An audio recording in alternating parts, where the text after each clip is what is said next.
open your Bibles to Isaiah chapter 30.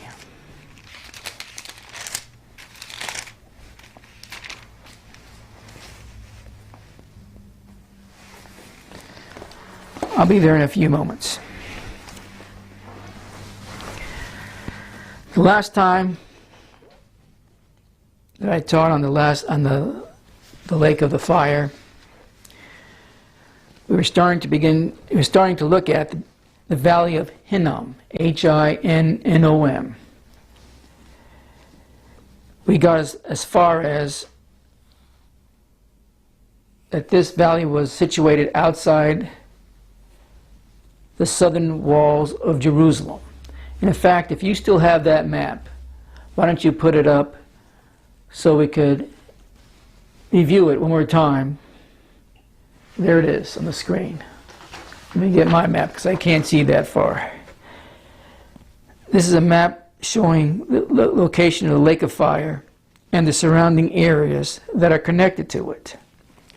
You see that there's Jerusalem just outside on the left, top left corner of that circle. The Dead Sea to the right, obviously. Sodom and Gomorrah. Actually, I placed Sodom and Gomorrah just a little bit outside that lake, at least Sodom. Beth Ahuda, which is about 3 or so miles southeast of Jerusalem. The Wadi an-Nar, you'll see in parentheses there, Gehenna, which we'll see more about that tonight, which this map claims, and I do agree with it, the area of the abyss. And then obviously you go down further, the wilderness of Judea, the valley of Jehoshaphat, or better translated, the valley of decision. So that reintroduces us to the map again, and hopefully you have a geological location mindset of where these things are located, especially when I start reading. And in fact, you probably could keep that map up there or take it or put it up every once in a while, so while I'm reading, people could actually see it for themselves. So I'm going to pick up where I left off. Now, where I left off was that we looked at King Manasseh, because this particular valley was situated outside the southern walls of Jerusalem. It happened to be the place, by the way, where the pagan god Moloch sacrifices would take place. And I took a sidebar and we looked at King Manasseh and what horrible things he did. But then he had a change of mind and things turned out differently, like I taught in that particular message. It was a place where the fires to the pagan god Moloch were sanctified. By the way, you'll hear me clear my throat and you'll hear me sound like a scratchy voice once in a while. I'm still fighting all kinds of allergies and other problems, but you know what? I'm here, so let's not dwell on that. You just pray for me and let's press on. It was a place where the fires to the pagan god Moloch were sanctified. It also was called Tophet, or Tophet, T-O-P-H-E-T. We find Tophet, and that's why I had you turn to Isaiah 30, verse 33. We see a reference here to Tophet in verse 33. For Tophet is ordained of old. Yea, for the king it is prepared. What king? The evil king, the prince and ruler of this world. He had made it deep and large. The pile thereof is fire and much wood. The breath of the Lord, like a stream of brimstone, doeth kindled it. Now this is referring to something that's still going to take place. And it's referring to a prison. It's a prison where some high ones or angels and kings of the earth will be incarcerated. Within the stretch of its confines is a very deep or bottomless pit, and it is the place of containment for evil angels and finally for Satan during the millennium. This pit of imprisonment, the abyss, is associated with the valley of Hinnom or Tophet. The valley of Hinnom commenced at Jerusalem and journeyed eastward at a rate until it emptied into the northern parts of the Dead Sea. The watercourse is known to this very day as the Wadi an-Nar, or in Arabic, the stream bed of fire. Put the map up. As you can see right there, the Wadi an-Nar, the stream bed of fire, within that little circle, there on the map, where it comes out of Jerusalem, or not quite out of Jerusalem, but near Jerusalem, and then proceeds down until it reaches the Dead Sea, the lowest part of the earth.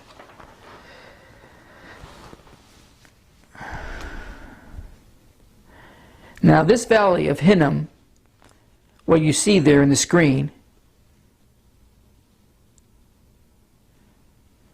and it's the valley of, it's the very Gehenna mentioned by Jesus.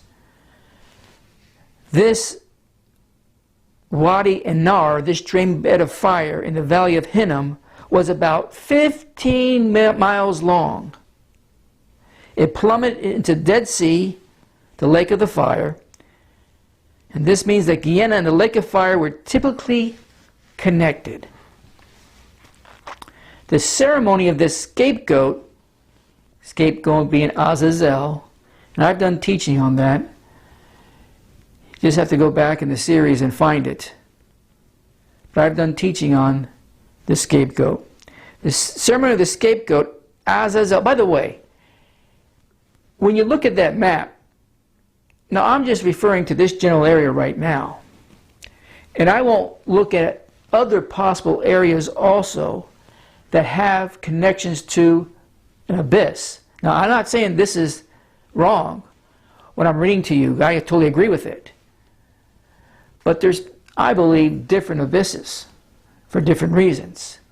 But that doesn't, I'm not going to get into that because it really doesn't pertain to what I'm doing here with the Dead Sea at this moment. But that's for another time. Let's continue.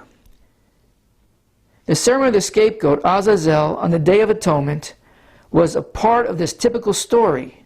By the way, if you want to read the story, you can find it in Leviticus chapter 16. 2 goats were selected. One was to be sacrificed in Jerusalem, while the other was to be taken by an able body into the wilderness east of Jerusalem. Indeed, the scapegoat was to be taken down the valley of Hinnom to a place about 3 miles east and south of Jerusalem called Beth Ahudah. Put on the map again. Put up the map again. Beth Ahudah. You see there on the screen. Just locate Jerusalem, and then just below it you'll see Beth Ahudah, about 3 miles east and south of Jerusalem.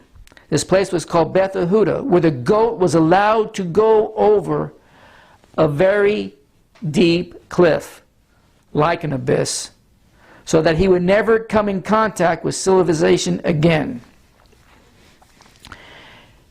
This part of the wilderness was where the demons were supposed to be. It was near this region where Christ was tempted of the devil. The place was a part of the drainage system of the Wadi Anar, the extension of Guyana, the streambed of fire. From this area, the streambed of fire ran directly eastward into the Dead Sea, or the Lake of the Fire. This region between Beth Yehuda and the Dead Sea contained the abyss mentioned in the book of Revelation. It will be a place of temporary confinement of Satan and his angelic powers for the millennium. And of course, if you want to read that connection in the scriptures, just go to Revelation chapter 20, the first 3 verses, where the angel came down from heaven having the key of the bottomless pit, or the abyss. And he chained that dragon, that old serpent, and bound him for 1,000 years, cast him into the abyss, and shut him up, and set a seal on him, that he should not deceive the nations no more. You could read the verses in Revelation 20, I think it's verse 1 through verse 3. The place that Azazel goat, the scapegoat, was taken in the ritual of the Day of the Atonement is where Satan will be kept for the millennium.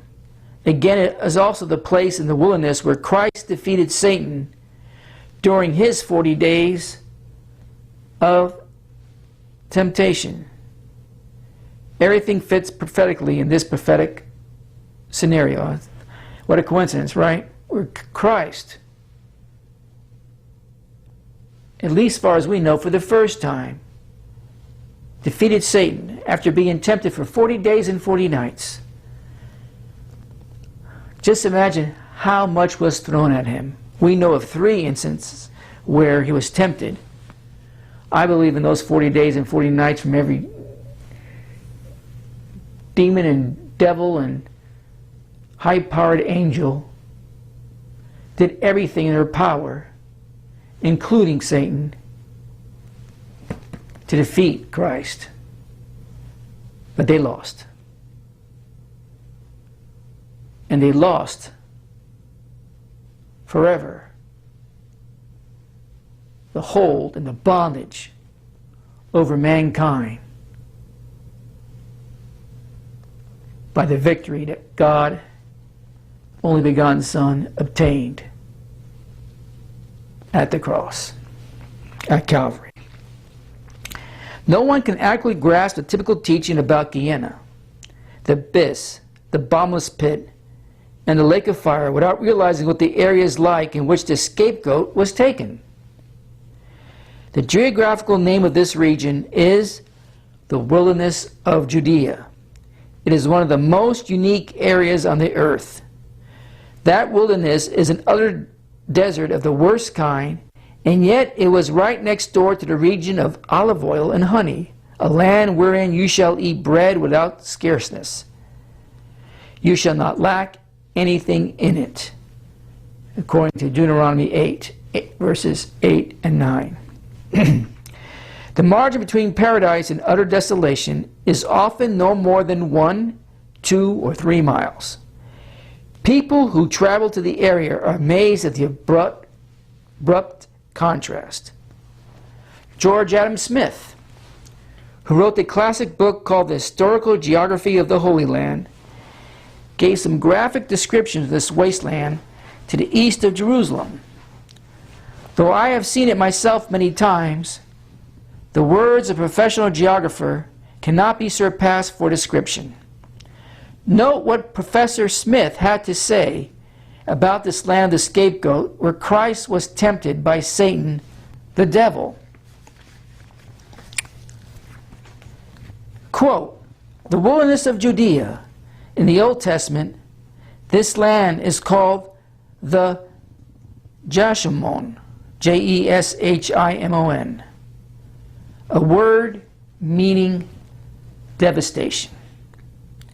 It is one of the driest and most poisoned regions on our planet. Those 15 miles of chaos sinking downward to a stretch of the Dead Sea, show the influence of the desert on Jewish imagination and literature. It gave the ancient people of Judea the sense of living next door to doom, the sense of how narrow is the border between life and death, the awe of the power of God, who can make contiguous areas so opposite in character. For hours, as you travel across these hills, you may feel no sign of life, except the scorpions and vipers which your passage startles. In the distance, a few wild goats or gazelles. At night, the wailing of the jackal and the hyenas howl. From the heart of the country, the wilderness of Judea carries violence and desolation right down to the same desolation of the Dead Sea Valley. There could hardly be an area more forbidding and awesomely stark on the surface of the earth. Let me read you another description of the area.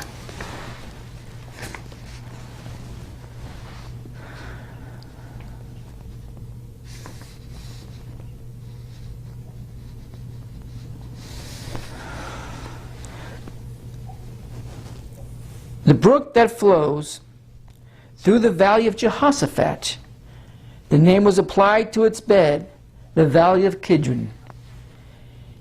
It is described by Smith, the same Smith that I just read from.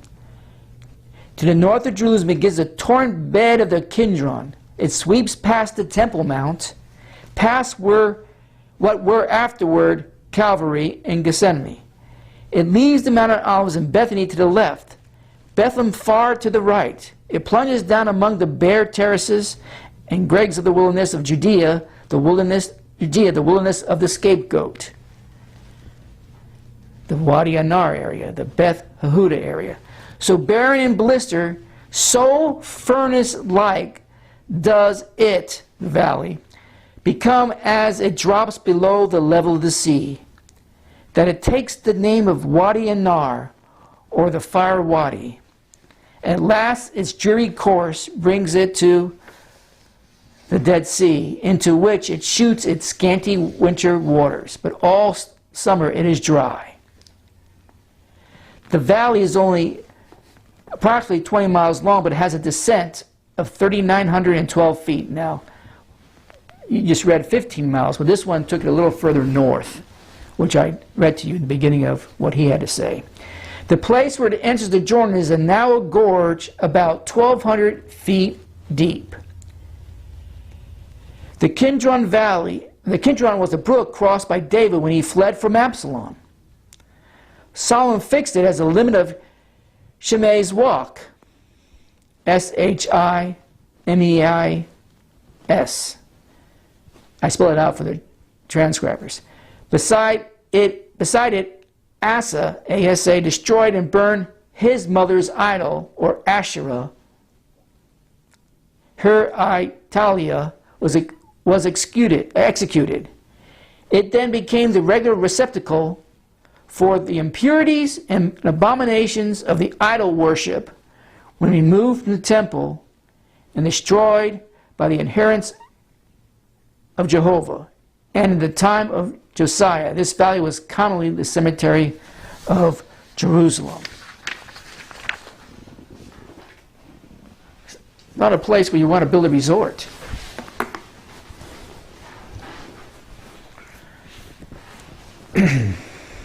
It's a horrible stretch of real estate. And what they have described now is nothing compared to what's going to be, I believe, in the very near future, as the place where a lot of evil is going to be contained in a prison atmosphere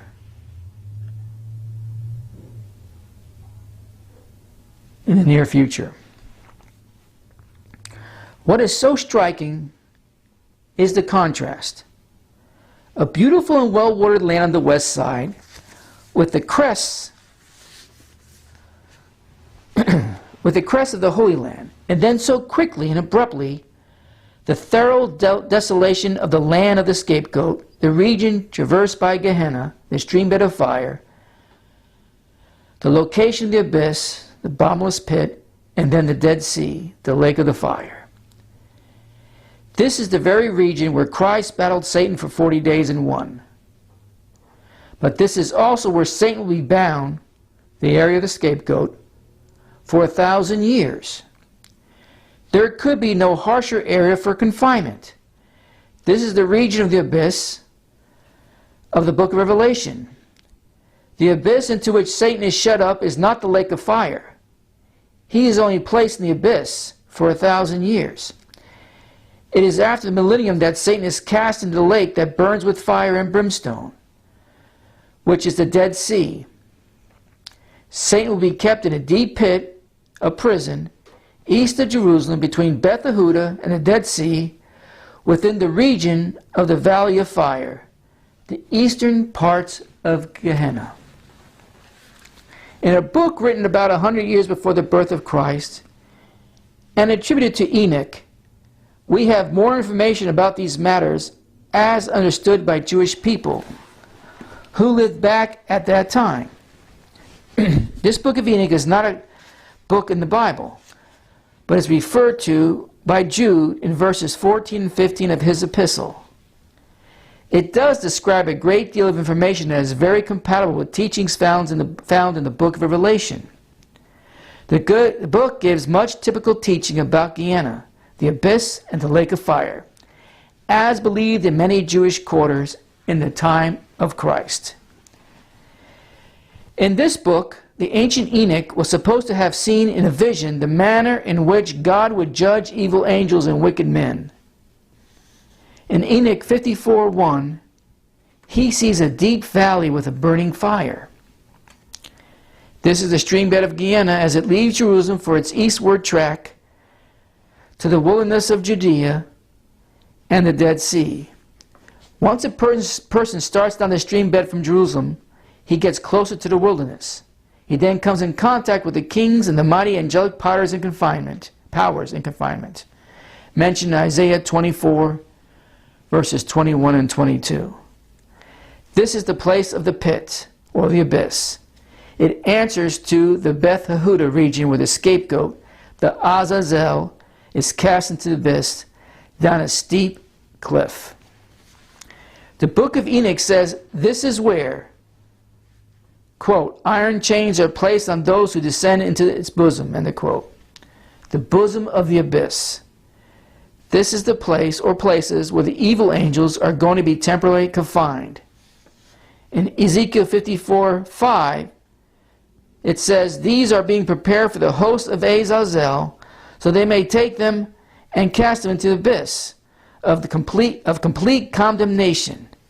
And God will imprison those angels who have shown unrighteousness in that burning valley. That is the eastern parts of Gehenna, the Wadi Anar. That is in the mountains of Israel, according to Enoch 54. This is the very place where the scapegoat, the Azazel goat, was taken in the ritual of the Day of Atonement. As said before, this was an area down the Wadi Anar, east of Behuda, about 3 miles eastward of Jerusalem. The book of Enoch goes on to say that it's the same place where, quote, a star has fallen from heaven into the abyss. Now that abyss was narrow and deep and horrible and dark. End the quote, which you can find, by the way, in Ezekiel 88, the first 2 verses. The Apostle John in the book of Revelation spoke of the same place in Revelation 9, verses 1 and 2, which says, I saw a star fall from heaven into the earth, and to him was given the key to the bottomless pit. And he opened the bottomless pit, and there arose a smoke out of the pit, as the smoke of a great furnace. The book of Enoch also said the archangels of God will take hold of Azazel, the scapegoat, with his angels, and cast them into a burning furnace.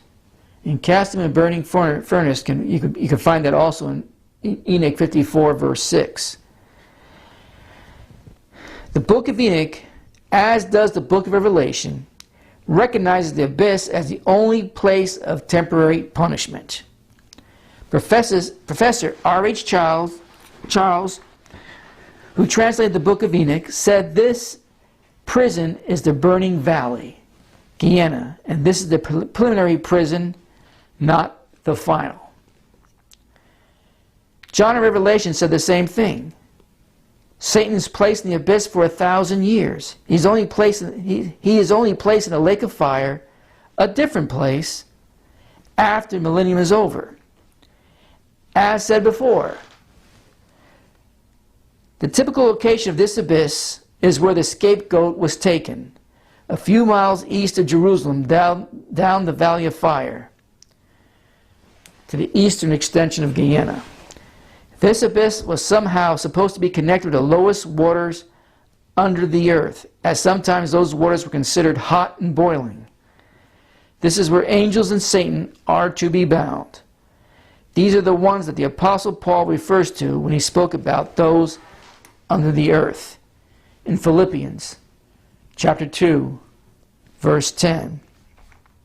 The Apostle Peter said the angels had been placed there as early as the flood of Noah in 1 Peter chapter 3, verses 19 and 20. Christ even went to preach to those angels in that prison after his resurrection from the dead. But as said before, this abyss is not the final place of punishment for the rebellious. The last place is the lake of the fire.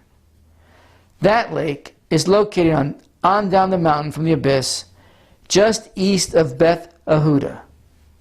It descends further to the lowest habitable spot on this earth. That is the Dead Sea, the lake of fire.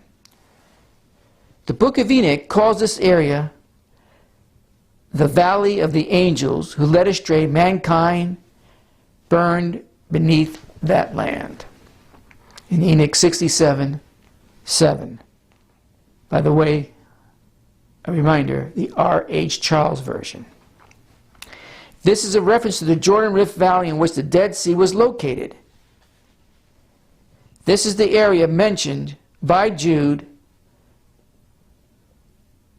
No, this is the reference to the Jordan Rift Valley in which the Dead Sea was located. This is the area mentioned by Jude, set forth as an example of age-lasting fire in Jude 7. The depths of Tartarus, where the evil angels were kept, was somehow connected with these judgment waters of the Dead Sea. Into these depths will flow streams of fire, according to the book of Enoch.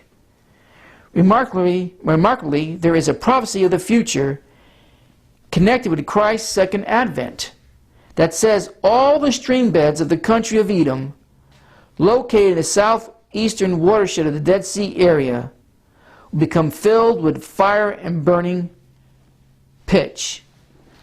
And that is found in Isaiah 34, verses 8 through 10, which I'll read to you. For it is the day of the Yahweh's vengeance, and the year of recompense for the controversy of Sion. And the streams shall be turned into pitch, and dust into brimstone. And the land, speaking of Edom, shall become burning pitch, and it shall not be quenched night or day. The smoke thereof shall go up forever, or to the age. From generation to generation it shall lie waste. This happens at the exact time the heavens depart as a scroll, in Isaiah 34:4. And this is directly quoting the book of Revelation as a time associated with Christ's second advent back to the earth, which you read about in Revelation chapter 6, verse 12 through 14, which I'll get to. And I'll come back to this verse, by the way, in the future. But not in this section of the series. This several streams of Edom will flow into the Dead Sea. The streams will traverse part of the valley of Jehoshaphat, or the valley of decision. This area, the southern portion of the Dead Sea, will be the location of the greatest military action in history. The nations of the world will assemble and journeyed to Jerusalem. And this valley of decision, which is, by the way, if you put the map up again, is at the southern end of the Dead Sea. You can see there on the map, the Valley of Jehoshaphat, the Valley of Decision. And journeyed to Jerusalem and this Valley of Decision at the southern end of the Dead Sea to fight with Christ at his second advent. This is the same battle when Gog, the leader of these armies in the Valley of Decision, will have great hailstones, fire, and brimstone coming down on him and his rebellious army. Now, I've taught on this. Seems like years ago now. I don't remember the exact year. But it's also in the Last Day series. I don't know if it's in written format. I can't remember at this moment. But you definitely can find it in the videos. Just look for it. If I remember, I'll next time give the info where you can find it if you have a hard time finding it. But the leaders of the nation will gather, the nations of the world will gather with Gog, the leader of these armies, in this rebellious attempt to defeat Christ, will fail. We already know who some of the players are. Turkey, Libya, Iran. The whole countryside near the Dead Sea will once again become a fiery furnace when the judgment of God begins to occur at the coming of Christ back to this earth. All I read to you tonight, yes, some of it was history. For instance, where Jesus was tempted. But this general area, from Beth Yehuda all the way through the Wadi and Nar, down to the Dead Sea, is going to become very active again in the near future. Now, will it become somewhat active prior to Christ's return? Only time will tell. I'm not sure. I don't think anybody is. But we know one thing. When Christ does return, it's going to be plenty active. It's going to be a place of imprisonment where Satan will spend a considerable amount of time during the millennium. And what happens during the millennium?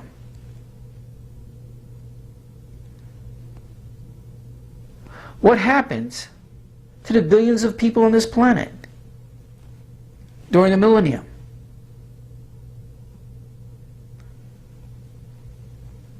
Not too many people really teach on that, because a lot of it would be speculation. But some things we can find in the scriptures that clearly tells us what will take place.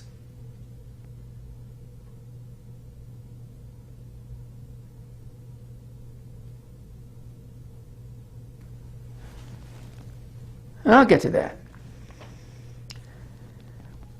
But for now, I want you to get the geographical mindset, as I said earlier, of where this is all being taken place. What I read to you tonight, and what scriptures that I read to you tonight. Do you really believe that? Absolutely. Why wouldn't I? I think the Word of God has been proven to me many times over, more times than I can count, how factual and truthful It really is, when it's rightly divided. These are events that are coming around the corner, my friends.